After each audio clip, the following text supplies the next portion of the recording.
From the New York Times, I'm Michael Barbaro. This is The Daily.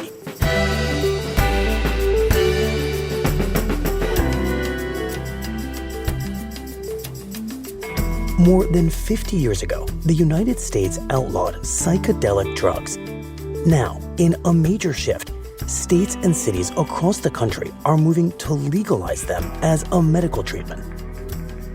According to my colleague, Andrew Jacobs, the sudden change of heart has a lot to do with who is now asking for these drugs.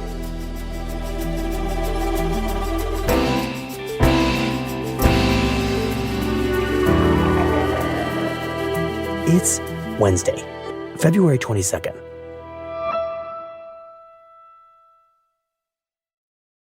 Andy, tell us about this woman, Juliana Mercer, and her path to these medical treatments that you have been reporting on. So Juliana is 40 and lives in San Diego, but she went to high school in Arizona. I was in my senior year of high school. I had a track scholarship and was going to go to college and run. And one day she was visiting her local strip mall in Arizona and noticed all these military recruiter offices. I was bored and curious and she wandered in and started talking to the various recruiters. And the last office in that row was the Marine Corps office. And I knew what the Army and the Navy and the Air Force was, but didn't know what the Marine Corps was. And she ended up talking to the Marine Corps recruiter. And everything that they told me about being a Marine was something that I wanted to be. And that day I signed on the dotted line and committed to going to boot camp. And by the end of that conversation, she had signed up. And soon after finishing boot camp, 9/11 happened. I watched the towers fall. I hadn't even checked into my first unit yet. And in 2005, she was deployed to Iraq. And she saw a lot of disturbing things in her time there. Day in and day out, I saw the true cost of our country being at war. And after about 6 months, she was transferred to a military hospital in San Diego. There, she worked with young soldiers who had been horribly injured in the war. Working with Marines that were mostly very, very young and missing multiple limbs, coming back with brain injuries, post-traumatic stress, and then working with them to help them reintegrate back into a life post-injury. She was dealing with these young men and women who were sort of in the prime of their life and were not only physically sort of maimed, but also emotionally very scarred and damaged. So we had a lot of injuries, a lot of brain injuries, which were really new to us, and a lot of post-traumatic stress, which we hadn't really dealt with before in mass. So after 5 years working at that military hospital in San Diego, she was sent back to the battlefield. She went to Afghanistan. In 2010, I deployed to Helmand, Afghanistan. And it was there that she really started to experience some of these sort of psychological repercussions of the previous few years of her work. And really shortly after I got there, I started hallucinating that some of my wounded Marines were out there and I would see them walking towards me. And she said that she would see soldiers that she thought were the very men and women she'd been working with in the hospital in San Diego. And I would get really scared and run towards them and ask them, thinking that it was one of my guys that was, an amputee and say, "Why are you here?" And then I'd get closer and realize that it wasn't them, that I was hallucinating.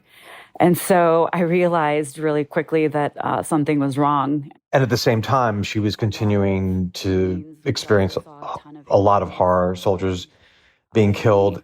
We would have these ceremonies where you'd go out to the flight line and pay final respects to coffins that were covered with flags draped over them. And I eventually lost track of how many coffins that I had saluted. And as she tells it, she was sort of bottling it all up. And then she returns to the U.S. and she finds herself sort of unmoored. Around 2018, 2019, I found myself in a place where I didn't have purpose. Depressed, anxious, just not really able to function in civilian life. Right. All of which seem like pretty classic signs of PTSD. Exactly. So I started talk therapy, and that helped a little. It's not like she ignored these problems. She did go to see a therapist. She was being treated for depression, but didn't really alleviate the suffering she was experiencing. It just wasn't moving the needle for me and helping me to connect with what the actual problem was. And that's when she turned to psychedelics. Yeah, so it was a really high dose of psilocybin called a hero's dose. So she took a single dose of psilocybin mushrooms, also known as magic mushrooms, in her home. You know, you wear an eye mask, you listen to music, and you allow it to do what the psilocybin does. And the way she describes it is it really lifted the veil on her depression and anxiety. What I was able to do was to just finally feel all of those emotions that had been stuck inside. Like, it wasn't like she was reliving her past trauma. It was more like she just had a new perspective. Every time I wasn't able to cry when we saluted a Marine that was going home in a coffin, every time that I wasn't able to show that I was upset and having empathy for my Marines that were struggling, figuring out their prosthetics and their family life and all of those things that had been stuck inside of me because I never gave myself the opportunity to actually feel them. I was able to release them through crying for hours and hours. What she describes is really just an enormous sort of pent-up emotional release of everything that had been bottled up the previous few years. That one session, overnight, 20 years of that collected trauma and grief and pain just completely left my body. And I woke up and looked in the mirror and didn't recognize who I saw. I was reconnected to my loving, joyful, authentic self. And it was somebody that I hadn't seen in a really long time. And I just looked at myself. I was like, what just happened to me?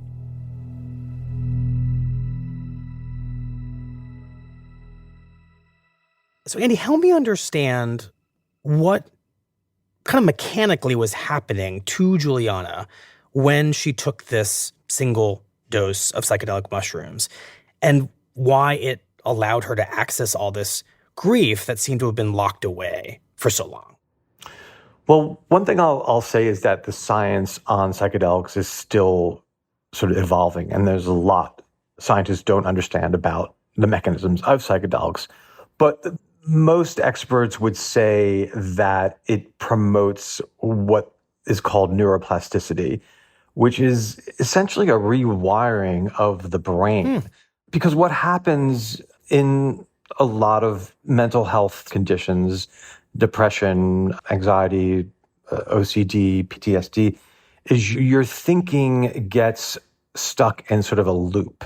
And most experts would say what psychedelics do is they help you sort of break that loop and allow you to see your life and your experiences and your trauma from an entirely new perspective. Right. So if a person is stuck on an image or a self-doubt that is just looping and cycling, the idea of this elasticity here is that suddenly it's giving you the space to step outside of that and experience something different. What psychedelics do is they sort of allow you to stand on the side almost and dispassionately look at those experiences, those traumas, and allows you to revisit and process and talk about them and think about them in a way that doesn't cause debilitating pain and anxiety. Which is exactly what Juliana said happened to her. Yeah, that's right. For her, it was such a revelatory experience. It was so profound that she decided she was going to spread the gospel, as it were, and bring these compounds to other people. But there's one pesky problem, and that is under federal law, these drugs are all illegal. And when I was doing my research, I found out that this was not always the case. And there was a time when there was a real thriving field in psychedelic research in the US. And the results were really promising. And that is until the federal government shut it all down.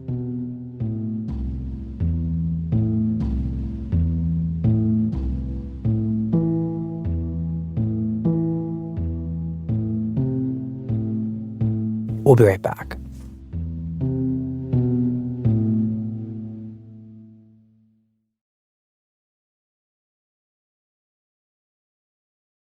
So, Andy, help us understand when and why these kinds of psychedelic treatments become illegal in the United States. Well, I think it's helpful to first look at how these drugs first came to the U.S. In the 1940s, a Swiss chemist was experimenting with another psychedelic compound, LSD, and ingested it.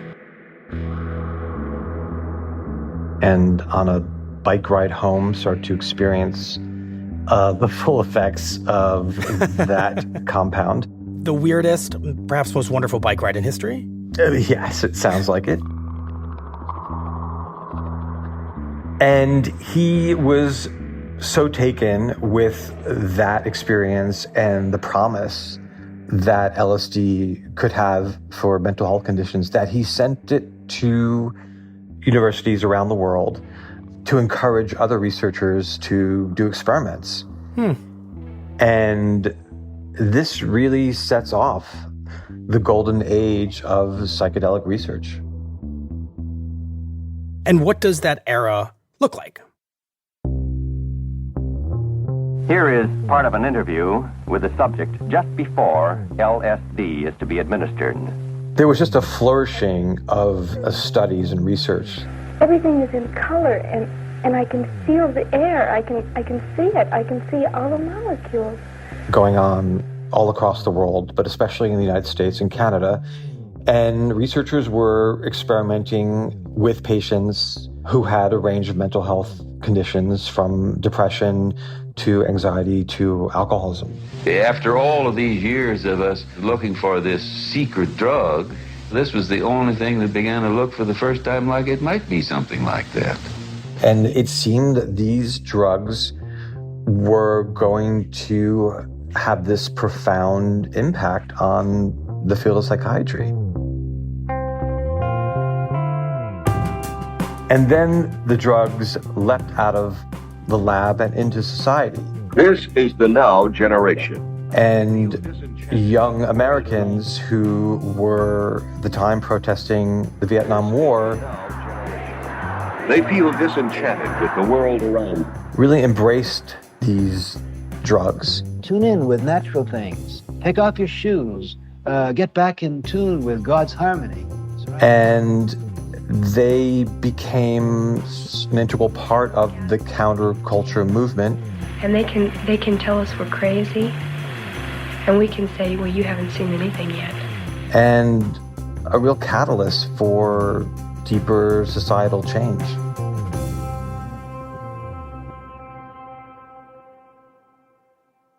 America's public enemy number one in the United States is drug abuse. And that alarmed the powers that be. In order to fight and defeat this enemy, it is necessary to wage a new all-out offensive. Specifically, Nixon became so alarmed by the sight of, hundreds of thousands of young people protesting the war in Vietnam that he became convinced that these drugs were the fuel that was sort of propelling this anti-war movement. I have asked the Congress to provide the legislative authority and the funds to fuel this kind of an offensive. Nixon declares a war on drugs, and in 1970, at his behest, Congress passes the Controlled Substances Act, which effectively bans these compounds by putting them on the list of the most serious illegal drugs. And while the goal was to criminalize recreational use, it also shut down research. So the government's response to what it saw as really out of control recreational use of these drugs is to so thoroughly crack down on all of its uses that it even shuts down medical treatment using psychedelics. So the idea of them as a medicine that can really help people with mental illness becomes collateral damage. Yeah, and funding dries up. Universities decide they can't do this kind of research anymore. It's too risky. And so it really ushered in a period where most of the research ends up happening underground. And what does that look like, given the risks of using an illegal drug? Well, it was mostly left to a small band of renegade researchers, basically, who continued doing this work, who were able to obtain these drugs illicitly. And they continued doing research because they believed in the promise of psychedelics and decided it was too important to just put on ice. So that's the situation for almost 50 years until 2017, which is when the Food and Drug Administration grants something called breakthrough therapy status to the compound MDMA, which is better known as ecstasy, which basically allowed the first sort of government-sanctioned research trials on a psychedelic drug, and reopens the door to widespread medical research on psychedelic compounds for mental health conditions. And one of the groups that is really benefiting from these studies are veterans. Which makes sense given how widespread a phenomenon PTSD is among veterans. So what are some of the results of these studies? One recent study with MDMA, for example, that enrolled patients with PTSD found that 2 months after the treatment, 2/3 of those patients no longer qualified for a PTSD diagnosis. Wow. So the patients in those studies are showing results that look kind of like a cure. Yes. And he has this research, especially since it has picked up in light of the FDA's special status for psychedelics. Has it produced evidence of meaningful risks or drawbacks to psychedelics as a medical treatment? Well, I think the answer is that it's too early to really know the full scope of how these compounds are going to affect people.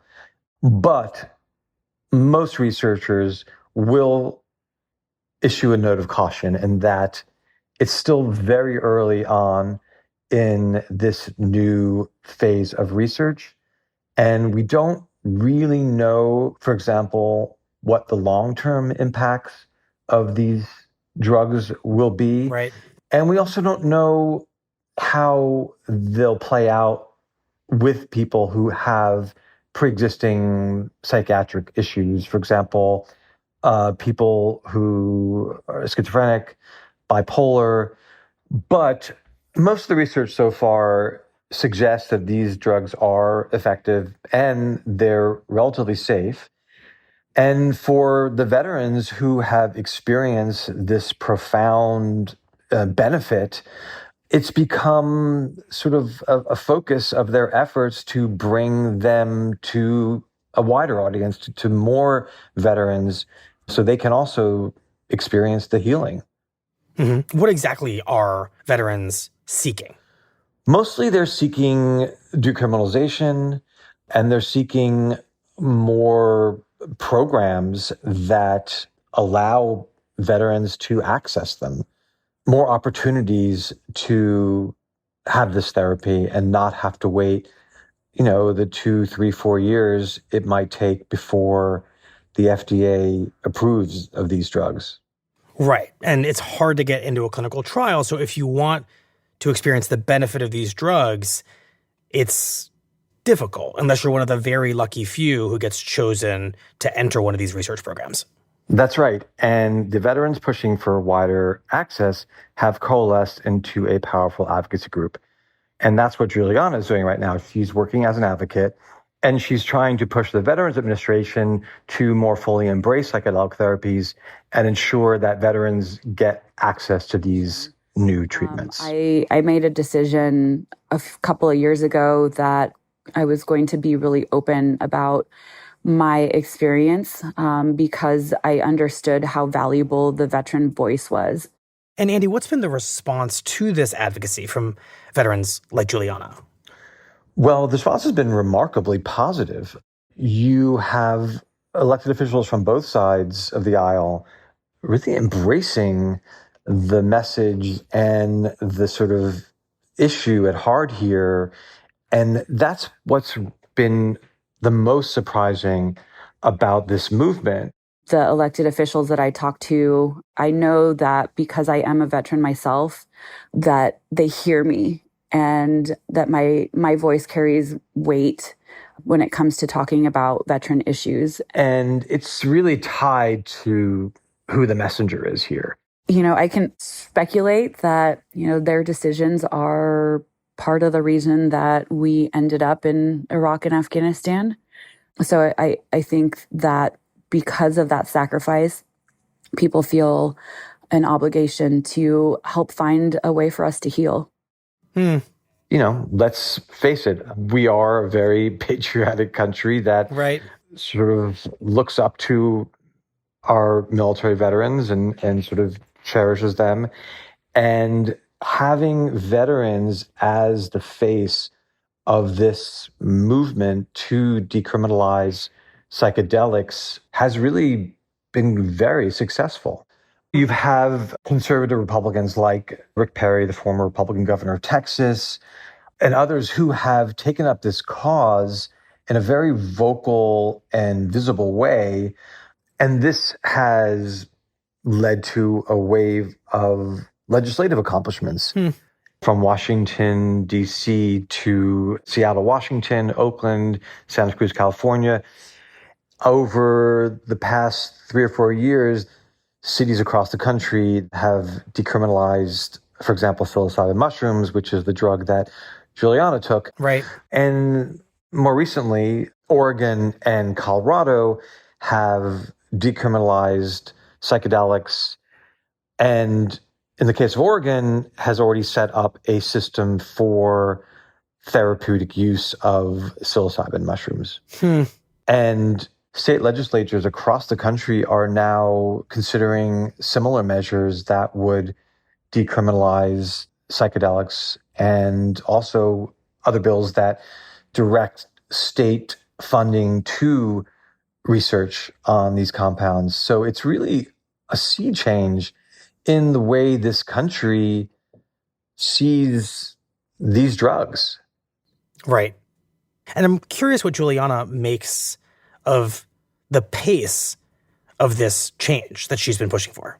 I'm feeling incredible. Well, she's dumbfounded. I pinch myself every day because it doesn't seem real. So I'm stoked.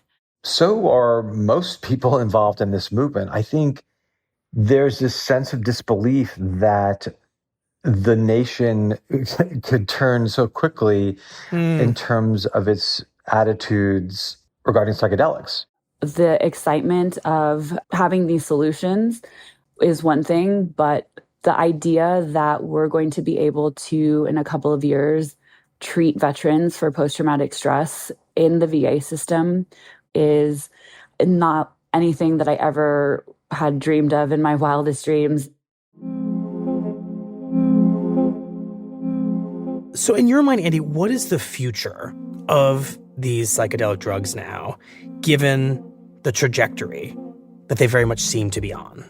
Yeah, I think it's undeniable. There is really incredible momentum and promise here. But veteran researchers I spoke to are also nervous because they've seen this show before and they worry, there could be a repeat of the shutdown of the field that happened in the 70s.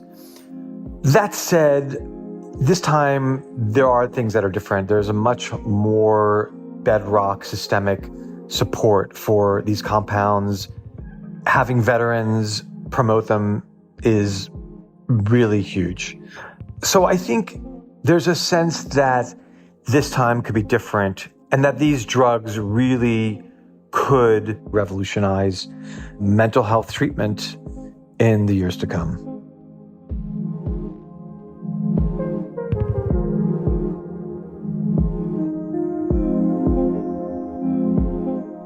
Well, Andy, thank you very much. Thanks for having me.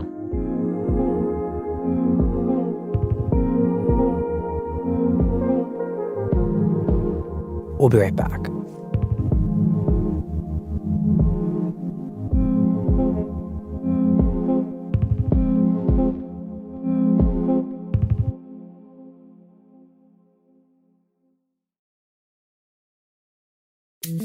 Here's what else you need to know today. But there should be no doubt. Our support for Ukraine will not waver. NATO will not be divided, and we will not tire. In a pointed back and forth on Tuesday, President Biden traveled to Poland, a member of NATO, to deliver his strongest rebuke yet to Russian President Vladimir Putin over his brutal invasion of Ukraine 1 year ago this week. President Putin's craven lust for land and power will fail, and the Ukrainian people's love for their country will prevail. While Putin, speaking in Moscow, blamed the United States and Ukraine for the war's high death toll, and in a rebuke of his own to Biden, suspended Russia's participation in a major nuclear arms control treaty.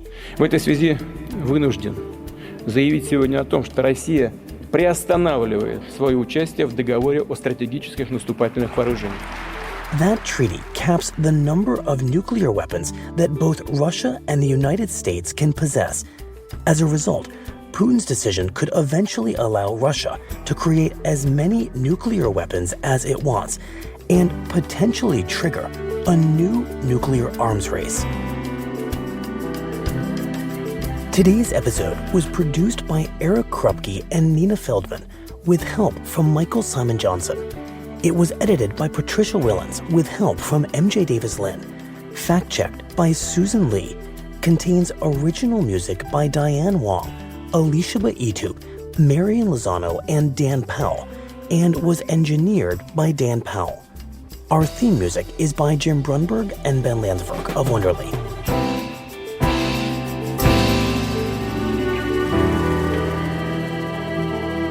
That's it for the Daily. I'm Michael Barbaro. See you tomorrow.